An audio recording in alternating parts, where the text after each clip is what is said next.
Two guys either side of 50 with one dream to achieve middle-aged sporting glory. This is the Missing Links Golf Show.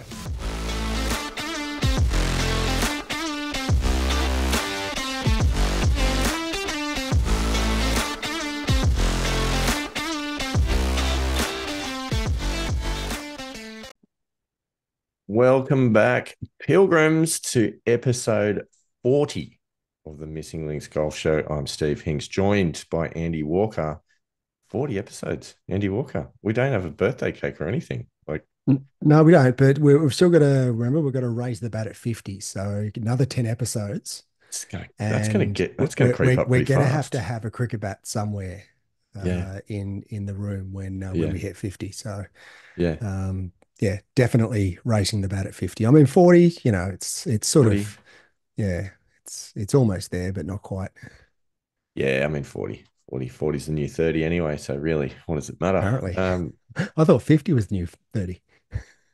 Could be. It could be. It's hard to know. But yeah, look, what an episode it was last time, which is probably going to be the best part of a week apart for the Pilgrims. But for us, it's only about 48 hours because we're pretty much going back to back. But We are. that was a solid conversation about the Open Championship, still reeling after what a fantastic tournament that was. Yeah, and look, I still think I've looked at some stats around the sort of the year that Xander Schauffele's had, and there was I saw a graphic on Facebook which has Scotty Scheffler's year and Xander Schauffele's year. And it goes through, obviously, two majors to one, goes through wins, PGA Tour wins, goes through money, top tens and all the rest. And Scotty Scheffler has got Xander on just about every stat with the exception of the major championship, having two Majors. majors. And the question is, who's had the better year? And In my I guess it opinion, depends. It depends how you're going to rate yourself. But most great golfers rate it's themselves on how majors. many majors they win. Of course, it's majors. So Absolutely.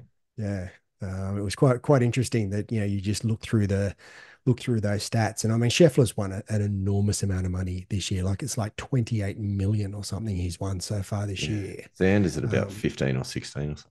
yeah. Well, I read somewhere that Scotty Scheffler's caddy is actually close to the top of the money list. Oh. Well, that was a bit like back in some time ago when Tiger Woods was at his peak and Steve Williams, when he was the caddy, was the Yeah, highest paid New Zealand sportsman. yeah. It's frightening, Which isn't it? was, Like, yeah, yeah. it's crazy. It's absolutely crazy. Well, that is certainly something off the back of that, and there hasn't been a lot of time lapse between that episode and when we're recording this one. However, there is a little bit in the mailbox for the Voice of the Pilgrims, Andy Walker. Oh, okay. Yeah, because we haven't done Voice of the Pilgrims for a Haven't couple of done weeks, have Voice of the we? Pilgrims for a little while. There's Mm. a fair bit sitting there, which we won't necessarily have time to get to all of it right now. There have been a few messages actually of support for yourself getting through the Oh, injury. really? Mm. Bit of Well, look, I heartbroken sort for of Andy Walker. Bit of I sort can't of believe it. I feel as though I'm actually on the up and up. I mean, I because on Monday when we recorded the Open review, I just had a workout in the morning and I'd hit a few balls into the net in the high Mm, performance center, and I sort of felt as though the sternum wasn't that good, but I actually think it may have been a bit of soreness from because I did chest. One of the body sort of areas I did was chest, and I feel it may have been a little bit of soreness from actually not having done mm, chest for a while.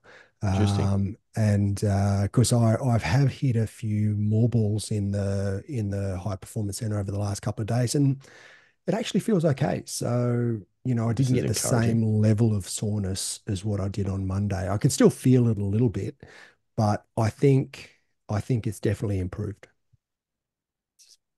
It's the best part of a week remaining in the month of July. Yeah, I'm not going to get a competition round in July. It's a default. It's a -1. Oh, I'm just wow. as I said, my and we've been over this before. My focus is September. Okay. That's my whole thing. Okay. It's wise. I just thought I'd try and, throw that one out there and just see Not how you tempted. responded. But I'm not you're sticking tempted. to your guns, and I like it.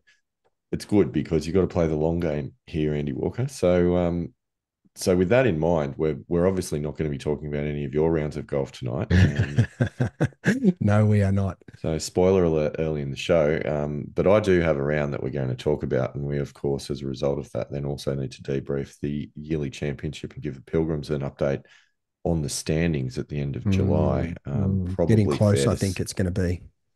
Yeah, probably fair to say I'm going to take out July in what can only be described as a walkover. Mm. But we'll get to that. We will get to that all in due course. A walkover or a whitewash? I would say it's a walkover. I think is the technical term. Okay. I think a whitewash would be where we've, say you had a 3 game series and I've won all three and you've not got on the board. I think that would be a whitewash. But a walkover is Okay. really where it's a no contest. Right. Right. It's my So does that understanding. so does that Pilgrims, if mean you have a differing view, please let so us does know. that mean in the yearly championship from like February through till May it was a whitewash? Is that what you're saying? Yes, that's exactly what I'm saying. Although, because that was not the whole contest, you can't necessarily call it a whitewash because Yeah, it right. Okay. have to be the whole Mm. contest. For example, State of Origin going 3-0, whitewash. Mm. Yep. Ashes series going 5-0, which is Whitewash. which Mm. is the likely outcome for the next Ashes series. Whitewash. Well, To all of our pilgrims in the UK, we can't wait for the Ashes. yeah, Send yeah. us your best. Apparently the style of cricket that England's playing at the moment will never be forgotten. Oh, it will forever live in the memories of those that were fortunate enough to witness it, I think is the quote. Oh, some of your best, but Where are they in the World Test Championship? feel like um feel like they're quite a long way down the list. Andy Walker. I do. I don't mean to laugh, but Yeah, you do. You yeah, I do. absolutely do. There's nothing The better. old enemy, the old enemy. Look, There is I you nothing know better I from an Australian's point of view than beating the English in the Ashes. It's a little bit like beating your older sibling. Um, exactly. we absolutely love it. But Voice of the Pilgrims, there are some interesting ones here that I'm going to read out to you, Andy. So tell me what you think. First one says, "Hi guys." It's a nice way to start. It says, "Hi guys. Just letting you know, I'll be captaining once again in 2025 at Bethpage." This is from Luke from England. Nice, Uh, nice. one can only imagine Luke Donald. Mm. Congratulations. That answers that question that I think we were asking previous episode. Friend of the show, Luke Donald. Oh, obviously, friend of the show. Absolutely. Nice guy too. Did a great job leading the European team in the last Ryder Cup. I was a big fan. Yeah, look, Also, I feel as though the European team just seem to have that that team culture. They've really they nailed it did. over the last probably the last sort of 10, 15 years, maybe even longer. They certainly did well. Um, they did. They did. Um, I mean, they went from Mollywood to Fleetwood Mac, and I think they're definitely winning the pairs nicknames competition. There's no doubting that. The next one, another one I think you'll enjoy, Andy Walker. And this one's very simple, and it just says, "I'm a big fan of you too, Andy," as in not the band, as in you as well. Um, and that is from Xander from San Diego, Ah, nice, nice. also friend of the show. So he obviously knows that similar vein to Adam Scott, both ball strikers, both using aim point, both using a broomstick. So that's obviously where he's got that comparison. So he must be a big fan of Adam Scott as well. Oh, I think they get on pretty well. Anyway, it's nice. It's nice that Xander was obviously listening to our recap on the Masters. So good on you, Xander. Welcome to the caravan as a pilgrim. It's nice to have you on board. So good work. The last one, fair to say, Andy Walker, slightly less flattering. Oh, Um, okay. yeah, yeah. We obviously don't please everyone. We press a few buttons here and there. And it would appear that we have in this one. And it starts like this. It starts, you guys are clowns. So it's not something we didn't know already. Straight to the point. Goes on, and I think you'll enjoy this. It goes on and it says, this is seriously the worst rugby league podcast ever. Is it a rugby league podcast?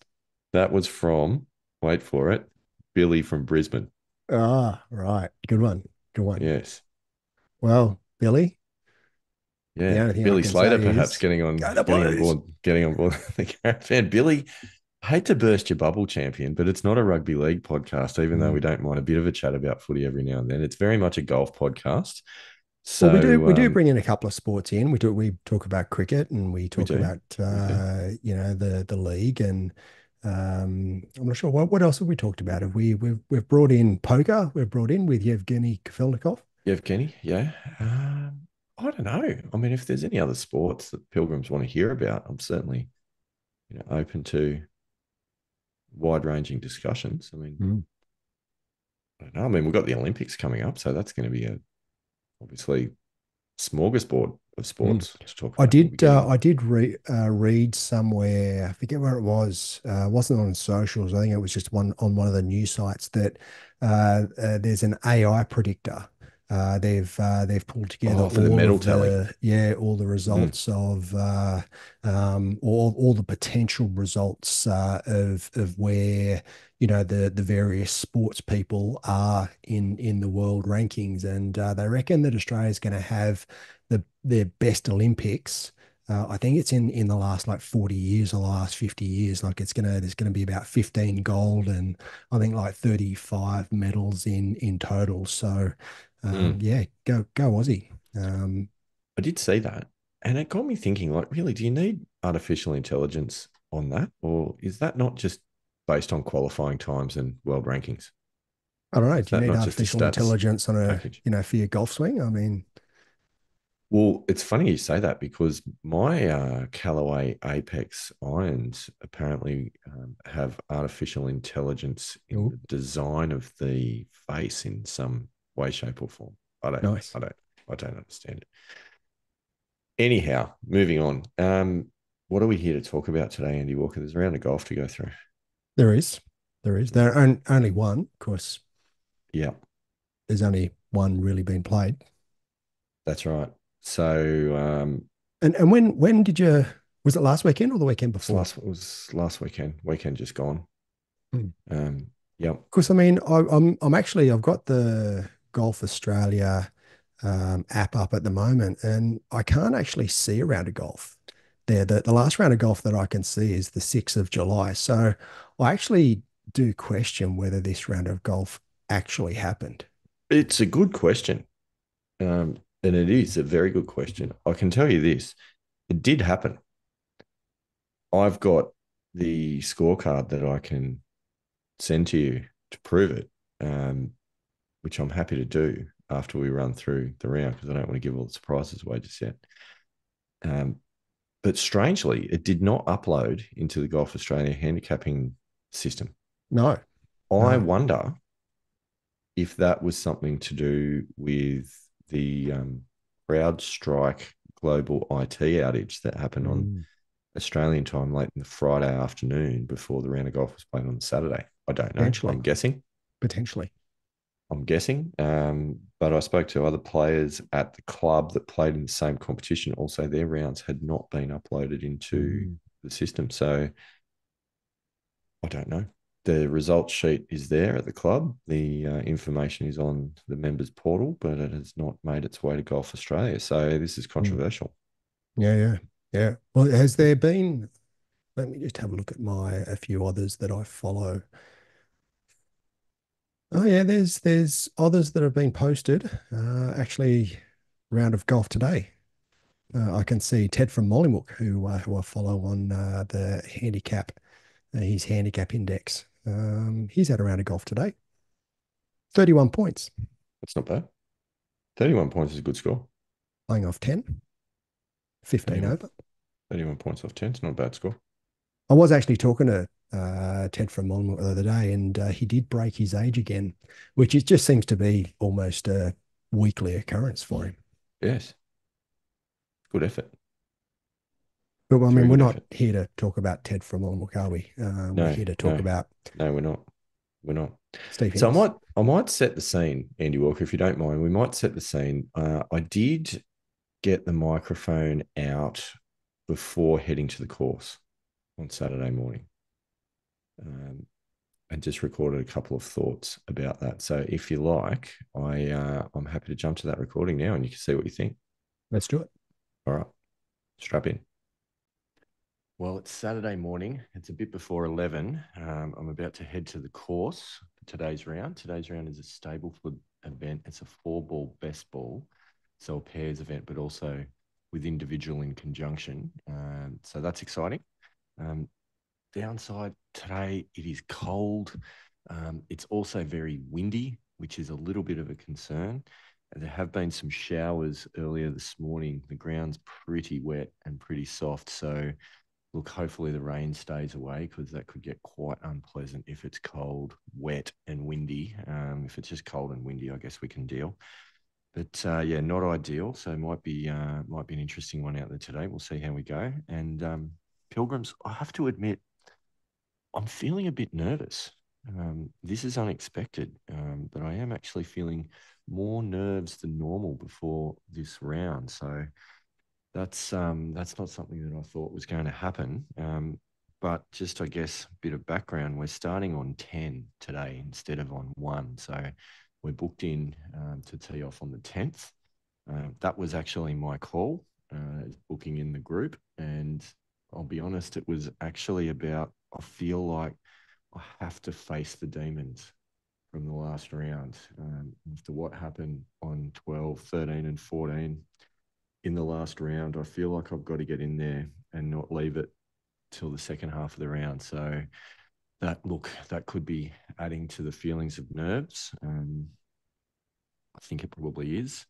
Um, it is, as I said, it's unexpected, but I think, trying to work through that with all the lessons we learned, I'm just going to have to accept that they are there, accept that they're real, that they're a feeling, but they don't mean anything more than that.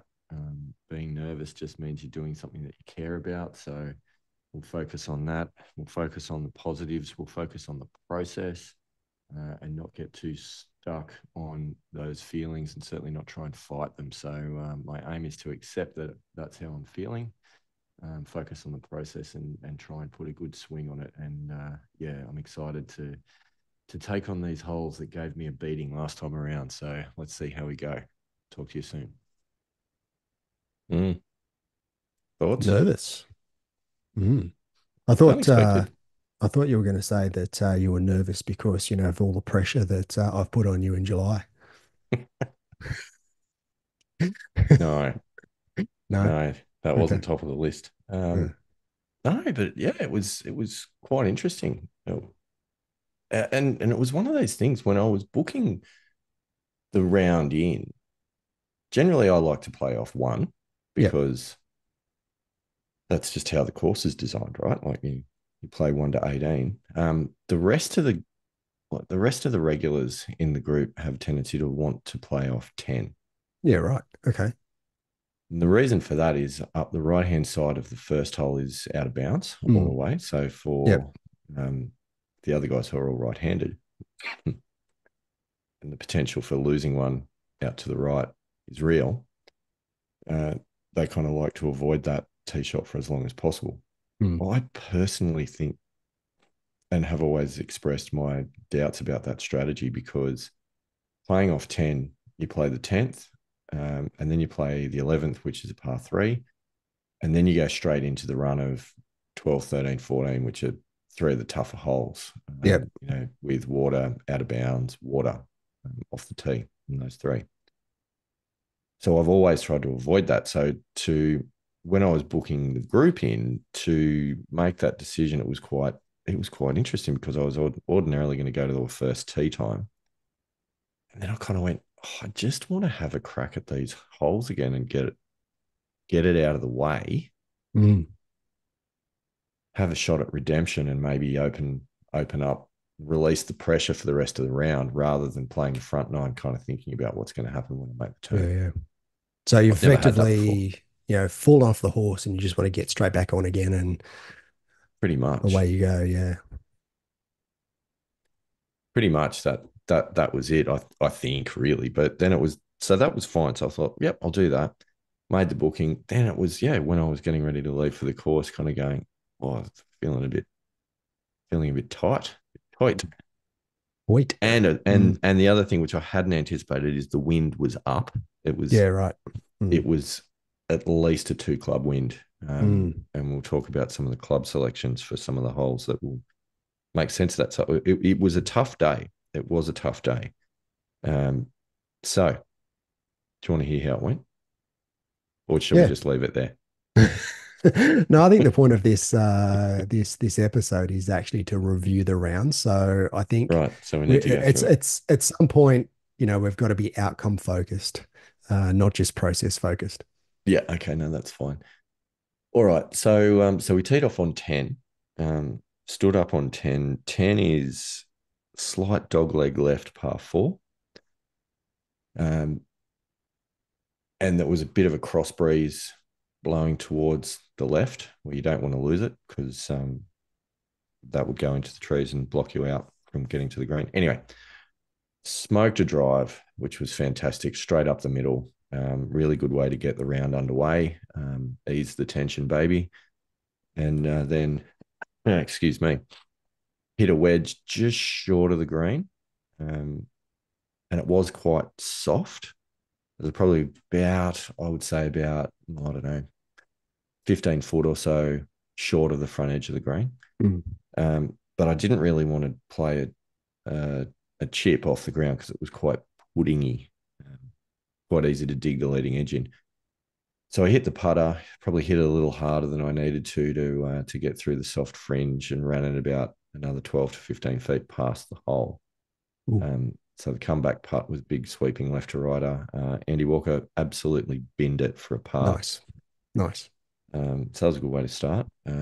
So went to 11, par three, which was par three about 165 meters, big cross breeze. Absolutely fatted the life out of my tee shot. Didn't quite get up and down, so made bogey. So I was one over after two. And then we move into the three holes. Now, just for Mm, recap, the last round, I went sextuple bogey, double, double. So what's that? That's 14 over, something like that. No, it's not. It's 10 over. It's 10 over in three holes. So six, two, and two, mm. 10. So that was my target to beat. I reckon you're a pretty good chance. And look, anything's possible because again, big cross breeze blowing towards the lake on 10, sorry, on 12, blowing towards the lake. So last time when I played this hole, I kind of went, aimed up the right edge of the fairway, little baby cut back to the middle, which overcut and missed the middle and missed the edge and found the water. So I thought, Andy Walker, not today. This is not going to happen today. So I stepped up and I absolutely smoked one straight over the trees out onto 13 Nice, nice. and took the water completely out of Yeah. play. Mind you, it did clip a tree and kind of drop down a little bit, but it was out on 13. Safety first. Safety first. Now, your options at this point is to kind of punch back through the trees towards the fairway. Yeah, you've got to go down 13 though. That's surely an easier shot from the other Straight down, side. straight down 13. No Yeah, issues with that. 5 wood at the 13th tee. yeah. Kept it well away from everything. And then I had a couple of trees, and there's those trees between Yeah, yeah. 13th tee and the 12th green. They're quite Managed to tall get, too. I had a they are few quite issues tall. with those during the Macquarie Cup. They are quite tall. Managed to get a pitching wedge over them and onto the green in regulation, two putt par, Andy Nice, Walker. nice. Well, So it's that off was, to a good start for your improvement journey over those three holes. yeah, so that was quite good. I was fairly happy with that. Um, I then stepped up on 13, OB up the left. So dutifully hit my drive nice and safely towards the tree line on the right. Um, and happy to say, finally found the 12th fairway. Nice. So you've hit the 13th fairway off the 12th, And 12 and the and 12th then fairway on decided you 13. didn't want to miss out on the 12th fairway, so you've Yeah, played so the I thought I'd 12th play it. fairway from the Yep. 13th. Good one. So yeah, trees to get through and kind of into the wind at this point as well. Bit of a quartering wind off the left to come back over those trees. I had a gap though, Andy Walker, which I went for aggressively um, with a 6 iron, and I didn't get through. So did you just completely miss the gap, or was it a miss club? Missed the gap. I Mm. hit it flush, but it was a narrow gap, and I missed it, and also flushed the a branch of a tree and found myself about 30 meters forward, but still on the 12th fairway. Yeah. Um, so that was good. And then, yeah, so then the next was an 8 iron over the tree. So a different gap this time and onto the green. And at that point was a two-putt bogey. But that was okay. It was not too bad. Then we got up to 14. 14, remember, was the second hole where the ball went missing Yep. previous week. Wind pretty much a tailwind and then blowing slightly away from the lake. So it was okay to just aim up the Yep. center of the fairway and rip one, which I did, Andy Walker. And it certainly traveled on the breeze. Went 270 meters. Nice. Nice. So left with a little flick wedge, little half sand wedge into the green, and again made par. So I'd gone around those 3 holes 9 shots better than last time. Well, I mean that's a pretty good outcome, I would So I say. was feeling good. I was feeling good at this point. So at this Uh, stage, what you two over? two over, yeah, Yeah, through five. through five. Yeah. Yeah. Then we step up onto 15. Now 15 long par three, like, well, not long, but long-ish. It's playing about 165 to 170 meters.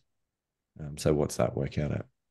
185-ish Mm. yards. It's a little bit uphill though. Uphill, but tailwind. So usually on this Mm. hole, I'm hitting about a 5 iron. Yep. I hit an 8 iron Oh, okay. on the green, three-putt bogey. Don't you love a three putt? Yeah, I wasn't that upset with it in fairness because the pin was on the left. I hit the green right over on the right, Yep. and it was a down breeze putt. So judging the speed was almost impossible. I thought I got it right, but it just kept going and going and It is going quite a and going wide and green going. though, It as is. well, isn't So it? it was probably a good 40-foot putt. Mm. So a three putt wasn't a disaster. And then par on the next two, and then double bogeyed 18. Unfortunately, so 5 over for the nine. Mm. 18's not your favorite hole, is it? It's really not. In fairness, it's not. Yeah, I and mean, it is a tough hole it's a and, tough and a hole, tough but tough green. it was another fat tee shot though. Yeah. That's what it was. That's what caused it. Mm. Yeah. I mean, look, it's not a five shotter though. Yeah, it is. Well, I'll rephrase that. It shouldn't be a five shotter though. No, it shouldn't be a five shotter. It shouldn't at all. Um, so then we went on to one for the 10th hole. Went on to one, sprayed my tee shot left, which was a little bit disappointing, but it's not the end of the world because it's out of bounds up the right. You've got the entire golf course to your left. So Mm. stayed alive. Hit a decent recovery, and then a poor shot, a poor third, put me in the trees on the left. So the left of the bunker, and you're dead from there. You're just absolutely dead. So I made double. So I went double, which was not Mm. ideal. Yeah. And the thought at that point occurred to me snacking. Mm. Okay. Yep. Did you actually I, take snacks? I took a muesli bar. Nice. Um, yes. So I got that into me at that point because the yeah, I thought, yeah, double double on 9 and 10. Potentially, that's about the time when things start to go awry Yep. through not eating. So snacking, which I thought was useful. I then went bogey, bogey, bogey, but not bad ones. Like they're difficult-ish Yeah, holes. they're not easy holes. Two, three, four. Yeah. So look, I thought that was okay, particularly in the conditions that we were playing in, right? Mm. Like it wasn't easy out there. And then we played the fifth. Now, the fifth is the shorter par three, which is Yep. usually about 135 to 140 meters. So you're looking about 150 yards. Compared to 15, where I hit an 8 iron, on five, I hit a 7 iron Yeah, right. to Okay. the center of the green. Mm. Simple two putt par, but that just shows the strength of the breeze, right? Yep. Six and seven were bogeys. Seven in particular was disappointing. Got a bit unlucky. Hit a really good drive. Hit a 5 wood up to the green. There's two eucalypts just short left of the green, and it was the 5 wood was heading sort of near them, sort of on the inside half of them. It's obviously hit one of them and shot it right straight across the fairway, past the green, past the bunker, and under a tree Oh, on the right hand side. So overhanging branches, yep. bunker, pin tucked behind the bunker. Mm. All I could do was like punch it into the greenside bunker. Yep. Hit a good bunker shot to about 2 feet. Little bit of a curling putt, which I spent a long time looking at the read on, and Okay. got the read perfect, and left it 2 inches short from 2 feet, which was That's frustrating. somewhat disappointing. Mm. Um, and then on eight, long par three down the hill, missed the green left, chipped on, and made up for my putt on the previous hole by draining about a 15 footer for par. That was Nice. good. And nine, hit a good drive, good approach, nearly made the birdie putt, tap in par. So, look, finished off the stick with an 83. Okay, so it's Um, at 12 over. yep, 12 over, par 71. Playing off seven for the day. So that was 31 points. Mm. And just a few observations, Andy Walker, of the day. So there were 174 people in the field. Yep. So it was quite a big field. Of the 174 players, only 13 players made 36 points or better. Yeah, right. Okay. So what was the course rating then? What did it end up at? They rated it at 70, Oh, okay. as far as I know, Mm. because I haven't seen the official Yeah, rating because they yeah. haven't Well, dropped it it's in Golf yeah. Australia. But before the round, it was rated at 70 on the scorecard. So Okay. unless they've adjusted it for the weather, I don't know. Yeah, only 13 players out of Mm. 174 actually shot their Wow. handicap on the day. So you can So see it was tough tough. day. Mm. Yeah, I mean, it was a genuine 2 to 3 club wind. It was cold. The ground was very soft. So, you would hit a drive, find your pitch mark on the fairway, and the Mm. ball would be a foot in front of it there. So zero run out. You had to do everything in the Yeah. air. So of that, my round actually was out of the field of 174, the 23rd best round off the stick. Okay. So I was pretty happy with that. Mm. 48th overall on handicap. So not too bad.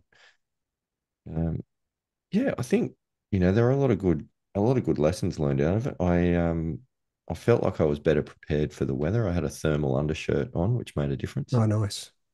Nice. I Thoroughly, actually thoroughly recommend that. don't have a thermal. I remember at one point I went down the snow and I got one, but that was a very, very long time ago and I would Mm, have no idea where it is. mm. But yeah, thermals, don't really need thermals on the coast, but I guess, well, certainly if you go and play Orange again, Well, that was the then thing, right? Like yeah, that you need your experience, thermals then. that experience really kind of made that obvious. Um, I think the other things that came out of it was ball striking was again really solid, with the exception of a couple of miss hits, like the two par threes that I talked about of hitting fat tee shots and coming up short. But broadly speaking, ball striking was solid, and I Mm. think that we've talked about that a few times. I know we talked even about that last episode. That's been the area where I've had the most improvement. I think in the Yeah. last probably 4 months. Yeah. But I Um, mean, and we've talked about it before as well, is that, playing off 8 or 7 as you were on the weekend, hitting a couple of shots fat, or not hitting it exactly the way you want, that's within, that dispersion range that's completely expected. yeah, So, yeah. you do that and then you go, okay, well, that's an expectation that I've got to have, and accept that at the time, and you just move on to the next shot.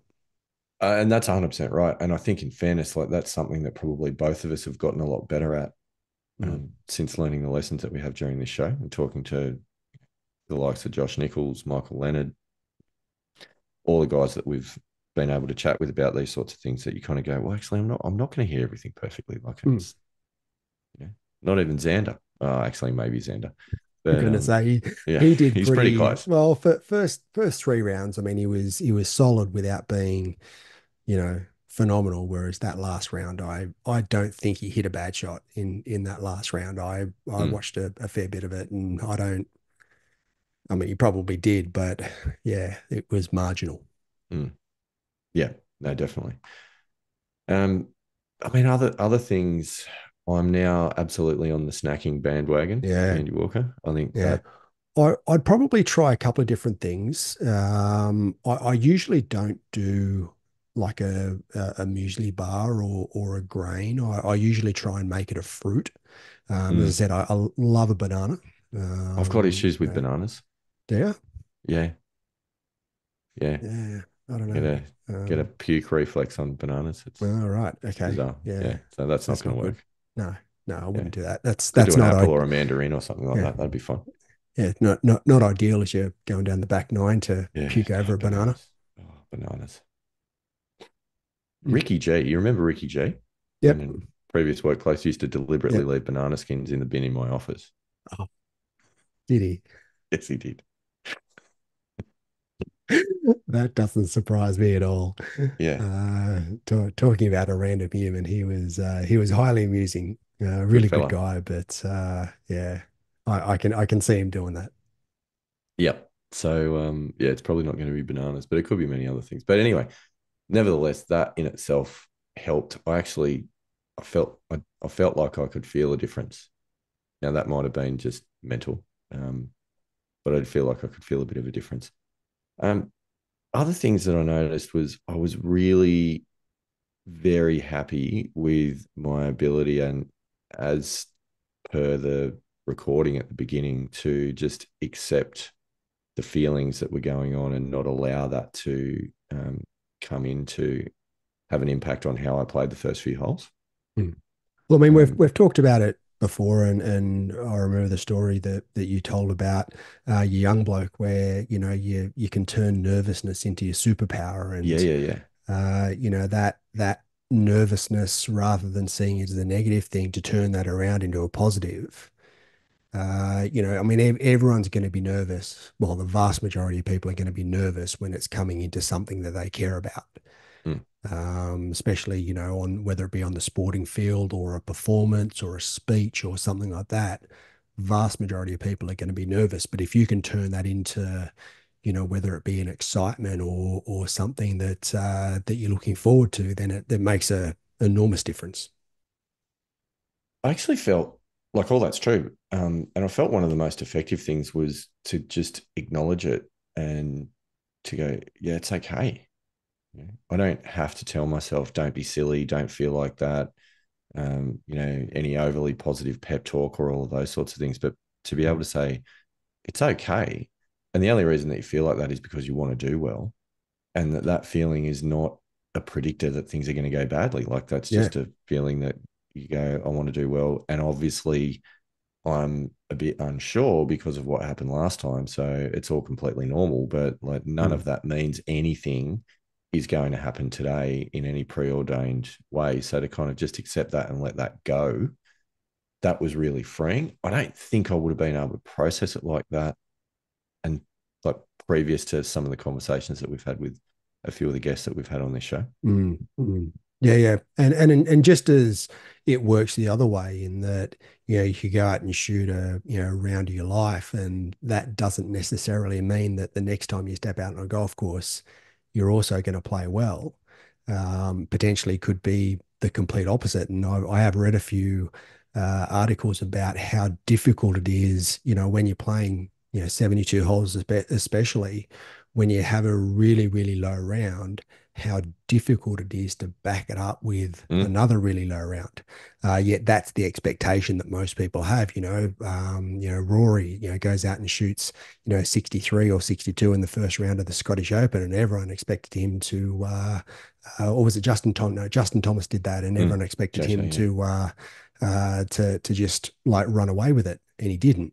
But that's because he it's incredibly difficult to back up a 62 or a 63 with a similar round. Do you think that's partly because it resets your expectation so much that even if you start then playing just par golf, you feel like you're playing worse than you really are? No, I just think it's golf. I Shit, don't it probably is, yeah. yeah, I don't think, well, I don't know, maybe it does. I've never shot 62. Well, I have for about 15 holes, but um Oh, but that's so good. you know, I I would, I don't know. I guess it depends on your perspective. Certainly, yeah, coming from the understanding that I've developed over the last 12 months, I wouldn't expect to, if I shot a fairly low around a 65 or somewhere similar, I wouldn't expect to go out and do that the next day. So yeah, I don't know. Maybe if you're doing that more regularly, then it's a different story. But yeah, just that ability to, whether it be shooting a good round or shooting a really bad round, Mm. to be able to step on the first tee the next day and just wipe that from the memory and go, okay, new day. Let's go out and accept however you play today. I guess it's also linked to that, what we talked about previously, that every shot is an individual event. It's not a connected sequence.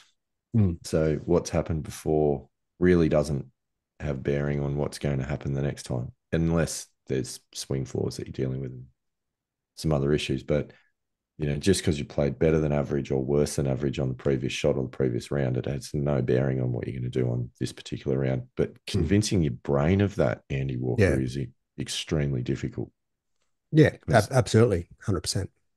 the brain likes narratives and likes stories and processes information in that fashion. So it builds up all of these connections and stories that's going on that really don't exist. So anyway, the point that I make though is that I was actually, I felt very good about the fact that I was able to get through that, and have a more positive experience and post what was, in all honesty, I thought a pretty good round of golf. Mm, It could have been, with a couple of putts dropping, could have been a little bit better, but by the same token, with a couple of the longer putts that went in, they could easily have missed, and it could have been a couple of shots worse. So that's always mm. golf. You remember the ones that don't quite drop, but you Yeah, yeah, kind of take for granted the ones that do. yeah, yeah. So I think, in fairness, you've got to kind of look at both. And that being said, at 83 on a windy day, I always feel, and I know you kind of use the marker, if you break 80, you feel like you've had a good day out.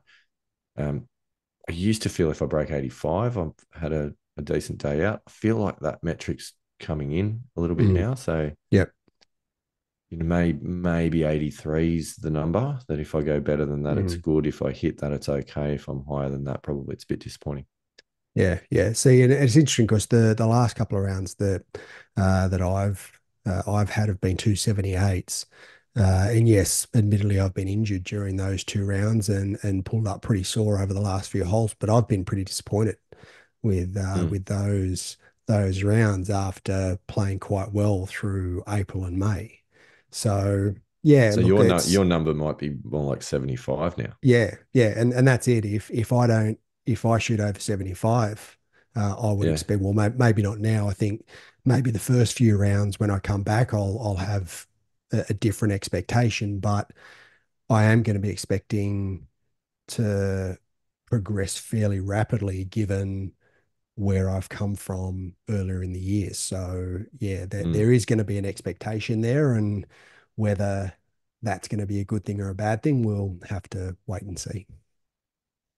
It is tricky because, we're trying to get that outcome score out of the mind during the Mm, round.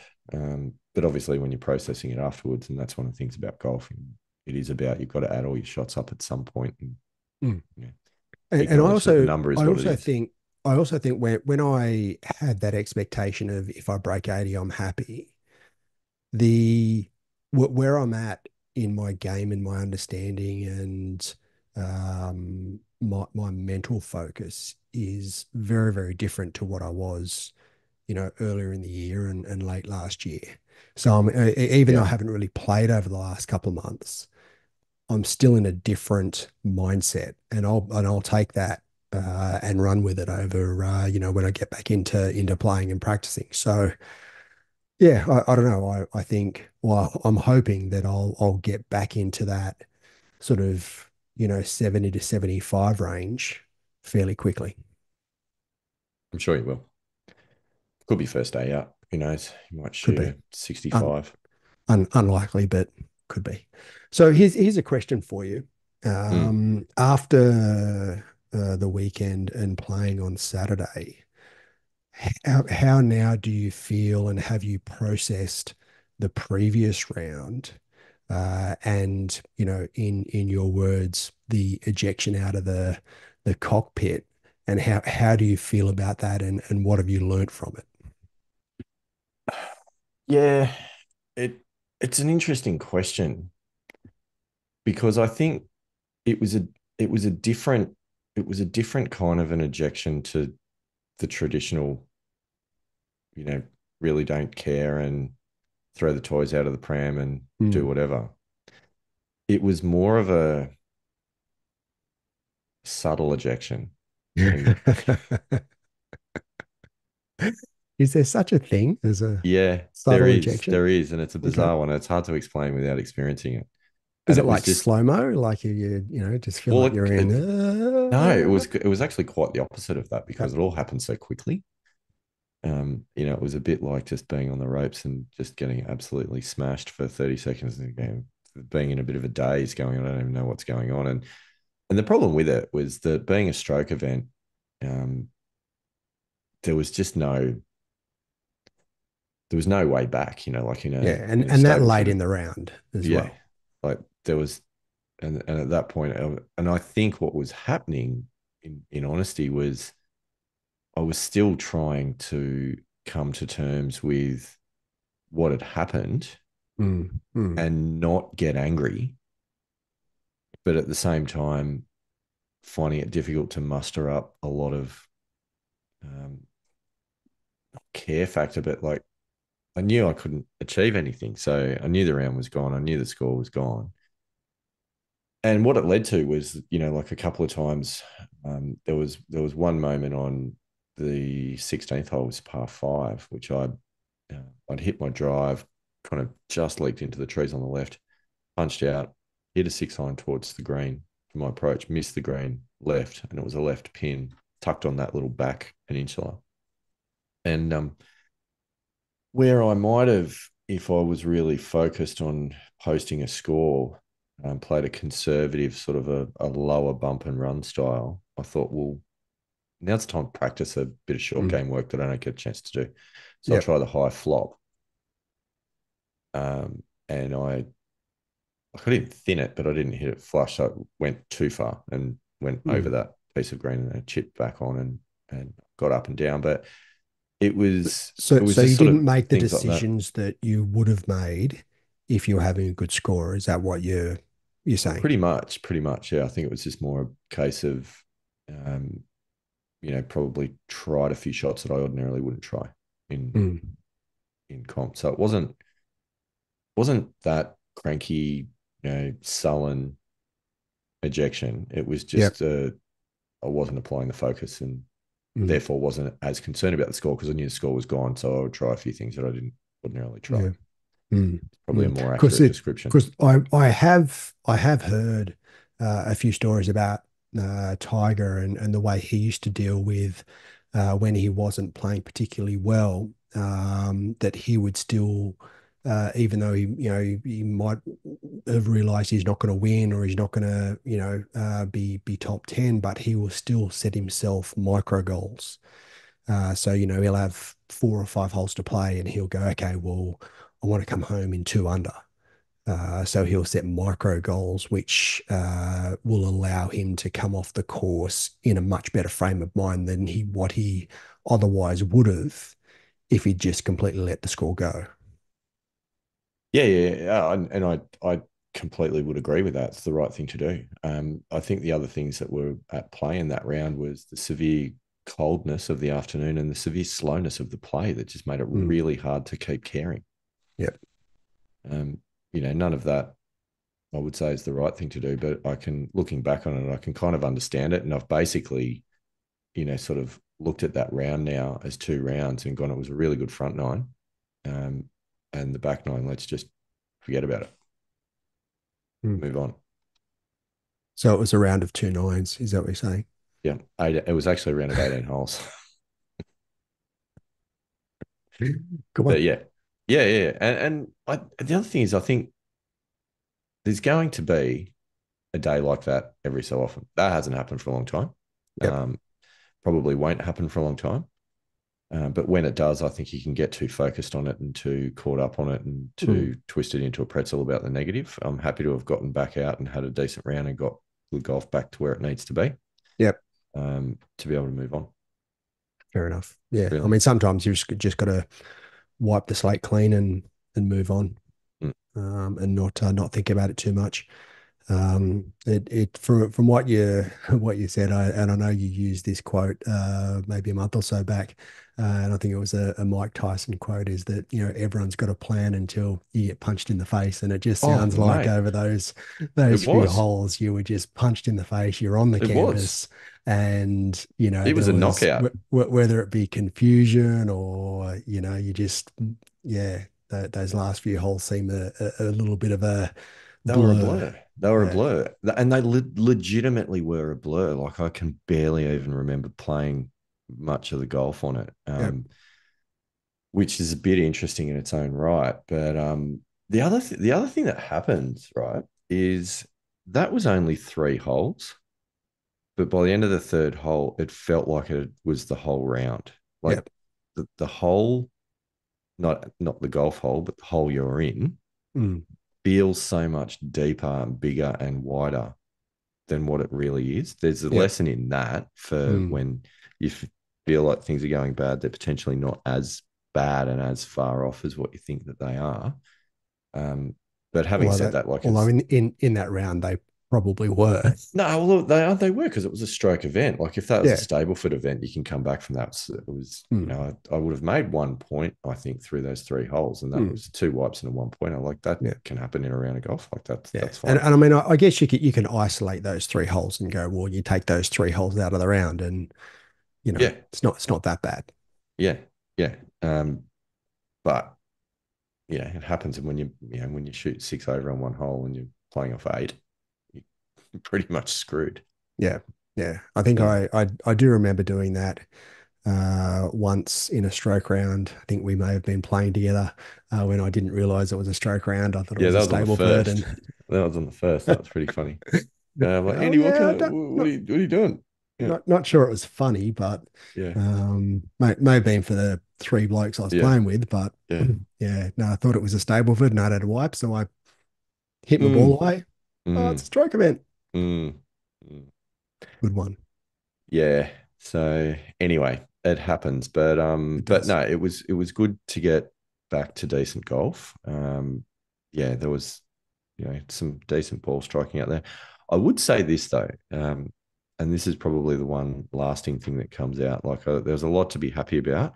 My short game though is just nowhere near where it needs to be at the Yeah, right. moment. Okay. But I mean, you Um, haven't practiced it though, when we've talked about it, I know. given it's, Southern Hemisphere winter, cold, dark days, not a lot of opportunity to get out and practice. So it's going to be understandable that the short game's not going to be as sharp as what it potentially could and should be. Mm. But, you know, we talked about it last time. We're past the winter solstice now in the We are. southern hemisphere. The days are getting longer. So we're now going to start ramping up. July is our coldest month of the year. So we're going to start moving into warmer weather and longer days. Mm. So, you know, there's going to be an opportunity to rectify that.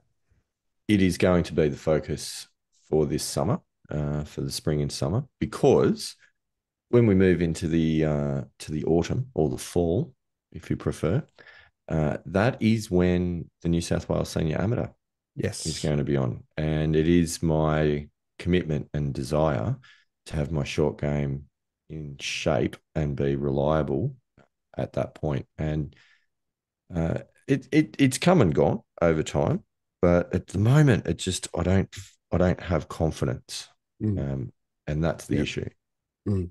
That's Mm. the issue. So there's potentially a few technical things to do, but I don't think you can shy away from the fact that it needs time and it needs reps and it just needs the hours put in to get it where it needs to be. Yeah. If And my that's ball it. striking keeps going in the direction that it's been going, and I can get the short game um, in shape, then I feel like sort of 4 or 5 is not out Yeah. of the realms of Not far possibility. away. Yeah. Yeah. Fair enough.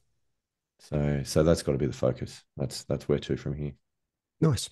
Nice. Mm, Well, certainly for me, just getting the body right is where to from here. And I mentioned at the start of the show that I don't feel like I'm far away. I feel better than what I did a couple of days ago. So it's just a matter of keeping on, not pushing too hard, but I still want to. And what I've thought about is, you know, short game and putting. I'm still able to do some short game and putting work. In fact, I've having just been on holidays over the last week, first few days back, I've had to catch up a little bit, but Friday this week I've got a little bit of time, so I'll probably go out and do some short game and putting, and then mm, sort of mid next week. I don't have a lot on at this stage. It's as it's month end, so I'm looking forward to maybe getting out and doing a little bit more work on that. I might try and maybe even sneak in a couple of holes just to see how I go. that's exciting. Yeah, I did say that towards the end of the month, I'd try and play a couple holes just to see where I'm at. So we'll see where that is, and I may have something to report back next time we're on the mics. That is exciting. Certainly look forward to it. I will not be getting any golf in this weekend, I don't think. It's yeah, a bit of family time is required. So Fair enough. kids now back at school for the new term. So that looks like being golf free. Might be a bit of practice. That'll be about it. But Yep. we'll see how we go. And one last thing, Andy Walker, we need to talk about is the yearly championship. Mm, I feel like it's a foregone conclusion for July, but I'd like to hear of the standings to see where things are at. Because I'm assuming I'm still in the lead for the bonus 4 points. Which does not get awarded until the end of the year. So you can't claim it yet because anything can happen. Um, I hadn't claimed it. I just said I was in the lead for it. well, yeah, if you want to go that far, you can certainly say that. So the month of July, I had 2 rounds of golf. One, the first one, which we have talked about ad nauseum, playing off 8.0 with a differential of 15.9, which was a lot worse, but obviously things get rounded down on particular holes.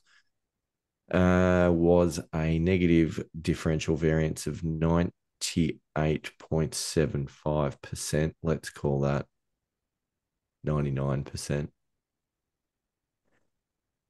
The most recent round playing off 8.1 was I've done the calculations based on what was on the scorecard for the slope and the course rating for Yep. the day. So course rating 70, slope of 124. That equates to a differential of 11.8, which is minus 46%, versus your no shows, um, which means I win the month of July. That's 3 Yep. points. You fail to register a round is minus 1 point, Mm, Andy Walker. yep. Tough rules. which brings the yearly championship standings to 11 points to 9 in favor of Andy Walker. So there's next month, the month of August, could be a Mm, change of leader. could be. Could be. Wow, that's tight. Mm, only 2 in it. Mm. So, you know what? After both of us whinging about the scoring system, um, it might actually finish close. Look, and yeah, I don't remember whinging too much about it. I Yeah, you remember did. You I whinged a remember huge amount. I remember hearing some whinges about it, but You were whinging about it in June, is when you were whinging about it yeah, right. really loudly too. Mm. It was quite frankly it was hard to take. But anyway, that's fine. I'll have to Um, go back and listen to the episodes. yeah, check it out. So that is the go, Andy Walker. That's where we're up to. All right. Well, Onwards and upwards. let's crack on and see how we go next month. I think so. Um, yeah, so that's about it. We will see you all. We'll see you all next month, i.e., next episode. And yeah, we got some exciting stuff coming up over the next couple of episodes. So strap yourself in, pilgrims, and we'll see how we go. Andy Walker, it's been a lot of fun. Has been a lot of fun. One thing left to do. Let's do it. Rock out, pilgrims. Thanks for listening to us today. For more content, you can find us on Facebook at the Missing Links Golf Show or on Instagram at Missing Links Golf. You can follow us on X or Twitter at TML Golf Show. You can email us directly via the Missing Links Golf Show at Gmail. You can even send us a text via the button in the show notes.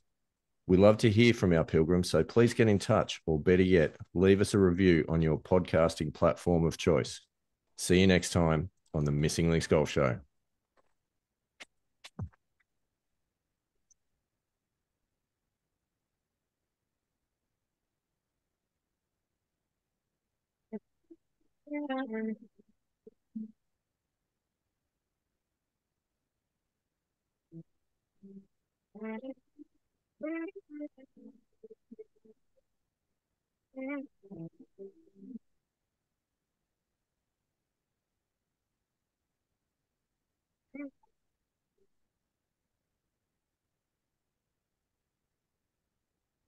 And we're done.